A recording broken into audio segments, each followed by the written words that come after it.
அற்புதங்கள் நடக்கிறத பற்றி நீங்க கேள்விப்பட்டிருக்கீங்களா? உங்க வாழ்க்கையில ஏதாவது அற்புதம் நடந்திருக்குதா?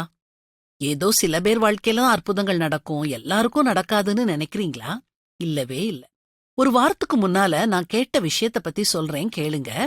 நான் ஒரு டாக்ஸில போய்கிட்டு இருந்தேன். திடீர்னு அந்த டிரைவர் என்கிட்ட எனக்கு நடந்த அற்புதம் ஒன்ன பத்தி சொல்லவான்னு கேட்டாரு. நான் சரின்னு சொன்னேன். உடனே அவர் சொல்ல ஆரம்பிச்சாரு. எங்க அம்மா அடிக்கடி உனக்கு என்ன கஷ்டம் வந்தாலும் இயேசுவின் ரத்தம் ஜெயம் அப்படின்னு சொல்லுன்னு சொல்லுவாங்க. ஒரு மாசத்துக்கு முன்னால தொடர்ந்து 2 ராத்திரி நான் வண்டி ஓட்ட வேண்டியதாயிட்டது. பகல்லையும் சரியா தூங்கல. 3வது நாள் மதுரைக்கு போக வேண்டியிருந்தது. வேற டிரைவரும் இல்ல. வேற வழி இல்லாம வண்டியை எடுத்தேன். தூக்கம் கண்ண சொக்கிச்சுது. என்னால கட்டுப்படுத்தவே முடியல. என்ன செய்யறதுன்னே தெரியல. அப்போ எங்க அம்மா சொன்னது நினைவு வந்துச்சுது. மனச ஒருமுகப்படுத்திக்கிட்டு முழு நம்பிக்கையோட இயேசுவின் ரத்தம் ஜெயம் அப்படின்னேன். எனக்குள்ள ஒரு சக்தி இறங்கின மாதிரி இருந்தது. ஒரு புத்துணர்ச்சி கிடைச்சது.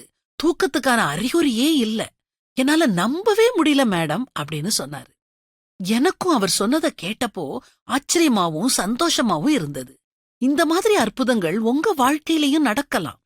நியாயமான காரியத்துக்கு முழு நம்பிக்கையோட மனச ஒருமுகப்படுத்தி நம்ம எதை இயேசுகிட்ட கேட்டாலும் அத அவர் கண்டிப்பா நமக்கு தருவாரு. நம்ம கேட்கணும்னு அவர் ஆவலா காத்துக்கிட்டு இருக்காரு. கேளுங்கள், உங்களுக்கு கொடுக்கப்படும்னு அவர் சொல்றாரு.